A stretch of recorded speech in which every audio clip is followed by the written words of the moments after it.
What is up guys, Tan at the side. In this video I'm going to show you how to fix error 195 AMD installer not continuing. So first you need to head over to AMD's website by just simply typing amd.com/en/support, and after that you just simply need to head over to the homepage of AMD's website, and from there you need to go and search for the AI solutions, or you can just simply click on this link. I'll just show you the link here. As you can see, this is the drivers and support for processors and graphics link. Simply click on this, and after that you can just simply download the Windows drivers for AMD Radeon, or if you have a specific requirement you can choose the graphics processors, accelerators, chipsets, cloud graphics. Let's say you want to upgrade your graphics, simply click on this graphics, and then you need to choose the product family of your graphic card, and then this will show you accordingly like what updates you need according to your graphic cards.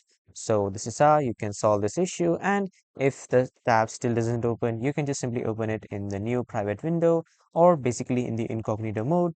And if that still doesn't work, the another thing you can do is you can just simply check your internet connection. If it doesn't work, you can just simply restart it, or you can just reconnect it to any another internet. So that was all for this video, everyone. Thank you for watching.